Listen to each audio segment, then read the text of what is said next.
दोस्तों, जंतर मंतर पर युवाओं का प्रोटेस्ट हुआ, धर्मेंद्र प्रधान को इस्तीफा देना पड़ा, सरकार झुक गई। लेकिन इस दौरान कुछ ऐसा भी हुआ जिसे नहीं होना चाहिए। कुछ शरारती बच्चों के मुंह से गंदी गंदी गालियां प्रधानमंत्री के लिए निकली, शिक्षा मंत्री के लिए निकली, सरकार के लिए निकली, जो कि नहीं निकलनी चाहिए। मैं बिल्कुल भी उनका समर्थन नहीं करता हूं, लेकिन उन बच्चों ने अपनी गलती को स्वीकारा, सामने आए और उन्होंने माफी भी मांगी। प्रधानमंत्री ने भी एक वीडियो बनाया। उन्होंने उस वीडियो में कहा कि बच्चे हैं, गलतियां हो जाती हैं, मैं उन्हें माफ करता हूं। तो बात को यहीं पर खत्म हो जाना चाहिए था, लेकिन बात खत्म हुई नहीं। आप जिस तरह से बता रहे हैं कि आपको थ्रेड्स आ रहे हैं, वो किस तरह के आ रहे हैं और किन के जरिए आ रहे हैं? ये किस इंस्टाग्राम और कैसे आपको ये थ्रेड दिए जा रहे हैं? इंस्टाग्राम नहीं, अननोन नंबर से आ रहे हैं। किसी ने मेरा नंबर लीक किया था, अननोन नंबर से आ रहा है। मुझे साफ साफ बोला जा रहा है, जहाँ देखोगे आपको हम कर देंगे, आपका जहाँ देखोगे वहाँ पे आपकी हम ऐसा लाइक आपको रेप करेंगे आपका, फिर आपको फेंक देंगे किसी नाले में। अब आपने प्रधानमंत्री जी से माफी मांगी, हालांकि उनकी तरफ से आपको माफ भी कर दिया गया है। क्या इसके बाद भी आपको पुलिस की तरफ से भी कोई परेशान किया जा रहा है, या फिर आपके ऊपर जो केस था वो वापस ले लिया गया? ऐसा कोई केस वापस नहीं लिया गया है। पुलिस मेरे घर पे आज भी आई है, शाम को भी, सुबह भी आई थी, शाम को भी आई है, आती जा रही है। मेरी हर जगह पुलिस मेरे को ढूंढ रही है, जैसे कि मैंने कुछ क्राइम करा है। और मैं बस इतना बोलना चाहती हूँ, मैं बहुत खुश हूँ उन्होंने मुझे माफ़ करा, बट प्लीज़ ये पुलिस सबका मैं नहीं टॉलरेट कर पाऊंगी। तो आप देख रहे हैं ट्रोल आर्मी किस तरह से एक्टिव है। प्रधानमंत्री को गाली दे दी तो फिर उसकी जिंदगी बर्बाद करके रख देंगे, उसको रेप की धमकियां देंगे, उसकी रेप करने के बाद हत्या कर देंगे, उसको कहीं किसी गटर में फेंक देंगे। इस तरह की बातें की जा रही।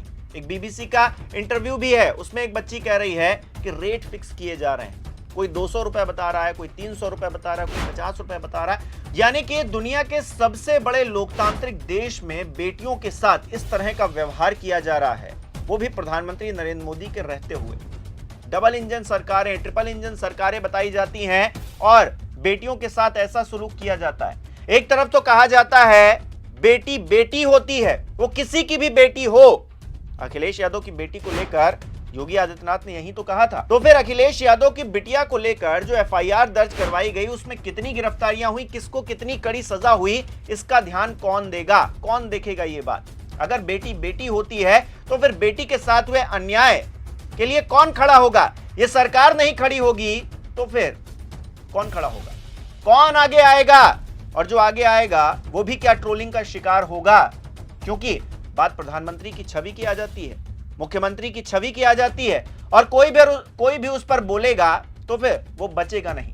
अगर वो नहीं बचेगा तो फिर बचना किसी और को भी नहीं चाहिए, क्योंकि जुबान गंदी सिर्फ उन जेनजी बच्चों की ही नहीं है, और भी लोग हैं जिनकी जुबान बहुत गंदी है और वो भारतीय जनता पार्टी का ही हिस्सा रहे हैं या फिर हैं अभी भी।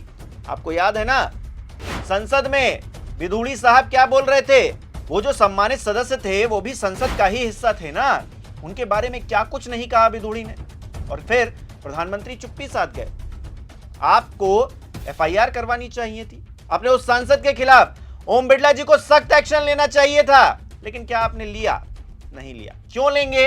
क्योंकि आपकी पार्टी का मामला है। एक और आपकी पार्टी के नेता हुआ करते थे, वो भाई मंच पर खड़े होकर गाली दे रहे हैं, और ऐसी मां बहन की गालियां दे रहे हैं जिसे सुनकर कान का पर्दा फट जाए, और सब सुन रहे हैं। वीडियो वायरल हो रहा है, कोई एफआईआर नहीं, कोई एक्शन नहीं। क्यों?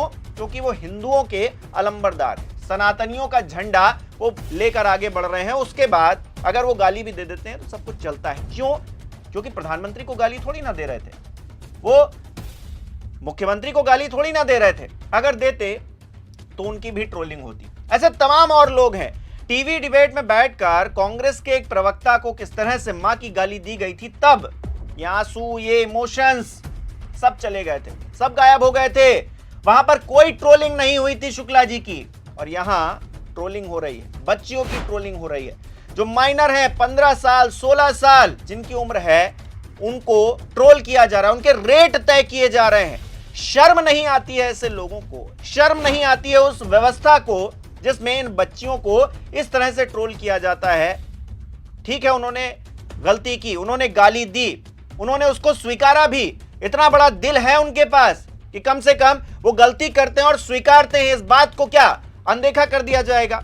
अगर वो अपनी गलती को स्वीकार कर रहे हैं, उनके अंदर वो चीज है कि हमने गलती की है और हमको माफी मांगनी चाहिए, तो कम से कम उस बात का आदर किया जाना चाहिए। यहां तो कुछ लोग ऐसे हैं जो गलती करते भी हैं और माफी भी नहीं मांगते हैं। वो विधवा कौन थी, वो बछड़ा कौन था, वो दीदी और दीदी, ये सब करते हैं। और जहां पर खुद की बारी आती है, मतलब होता है ना, जो आप बोएंगे वहीं काटेंगे। तो जब आप फसल काटने जाते हैं तब आप कहते हैं अरे ये कैसी फसल है, तो बोई हुई तो आप ही की है ना। ये जो जेनजीज हैं, सीख तो आप ही से रहे हैं। आप देश के प्रधानमंत्री हैं या फिर प्रदेश के मुख्यमंत्री हैं। अगर आप ऐसी भाषा का इस्तेमाल करेंगे तो फिर दूसरे यही तो सीखेंगे। और जेनजीज सीख रहे हैं आपसे ऐसी भद्दी भद्दी गालियां। ये जो दे रहे हैं, ये संस्कार हमारे दिए हुए तो नहीं है। क्या ये अटल बिहारी वाजपेयी ने ये संस्कार दिए, उनके राज में ऐसा होता था? नहीं होता था। संस्कार जो दिए जाते हैं वही सामने आते हैं। तो यही संस्कार सामने आ रहा। माँ बाप की गलती जितनी है वो तो है, आपकी भी गलती है। जब आप इस तरह की घृणित भाषा का इस्तेमाल करेंगे, मंच पर खड़े होकर करेंगे, तो आदमी सीखेगा ही। आप जब किसी को इस तरह से ट्रोल करेंगे तो कल को और भी कोई ट्रोल होगा। मतलब इन बच्चियों के साथ जो कुछ भी हो रहा है वो दुखद है, ऐसा नहीं होना चाहिए। और राजनीतिक तौर पर इसको लेकर आवाज भी उठाई जा रही है। संजय सिंह क्या कह रहे हैं सुनिए और कमेंट करके बताइए आप भी कि आप इसको किस तरह से देखते हैं। अब दुनिया के इतने बड़े लोकतंत्र के प्रधानमंत्री हैं और 15 साल की बच्ची को आपने माफ नहीं किया, उसकी जिंदगी आपने बर्बाद कर दी। आपको शर्म नहीं आती प्रधानमंत्री जी? कल से जब से मैं ये वीडियो देख रहा हूं, मुझे बार बार मन बहुत व्यथित हुआ और बार बार आपके ऊपर एक मन में क्षोभ, गुस्सा, नाराजगी पैदा हो रही है। प्रधानमंत्री जी, कितना घटिया समर्थक वर्ग आपने तैयार किया है।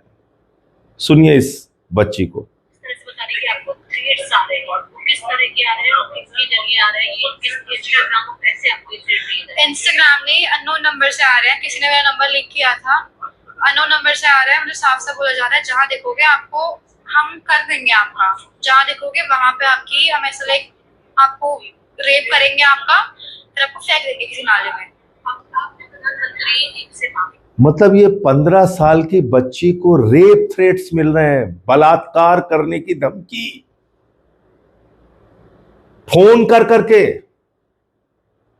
और योगी बाबा आदित्यनाथ जो अपने आप को बहुत विशाल, शक्तिशाली, बाहुबली बोलते हैं, उन्होंने इस 15 साल की बच्ची पे एफआईआर करा दी। बच्चियों ने गालियां दी, गलत बात थी, उनको ऐसा नहीं करना चाहिए था। वो सामने आए, उन्होंने माफी मांगी, प्रधानमंत्री ने उन्हें माफ भी कर दिया। उसके बाद ये जो ट्रोल आर्मी है, कौन होते हैं ये किसी का रेट फिक्स करने वाले? कौन होते हैं ये रेप की धमकी देने वाले? कौन है ये लोग जो कह रहे हैं कि मार के कचरे में फेंक दूंगा? अगर ऐसी धमकियां दी जा रही हैं तो उन लोगों को पकड़ा जाना चाहिए जिन लोगों ने ये धमकियां दी हैं, और सख्त एक्शन उनके खिलाफ किया जाना चाहिए। और देश की बेटियों का सम्मान होना चाहिए।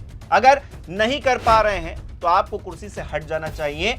बेटियों ने गलत किया, बेटियों ने माफी मांगी, लेकिन अब अगर उनके साथ कोई घटना हो जाती है तो उसका जिम्मेदार कौन होगा, इसके बारे में भी सोचना चाहिए। और ये कौन कर रहा है ये भी सबको पता है दोस्तों। अब आप कमेंट करके बताइए कि आप इस घटना को किस तरह से देख रहे हैं, क्योंकि ये गंभीर मामला है, बहुत गंभीर मामला है और इसको नजरअंदाज नहीं किया जा सकता। कमेंट करके अपनी राय जरूर बताइएगा।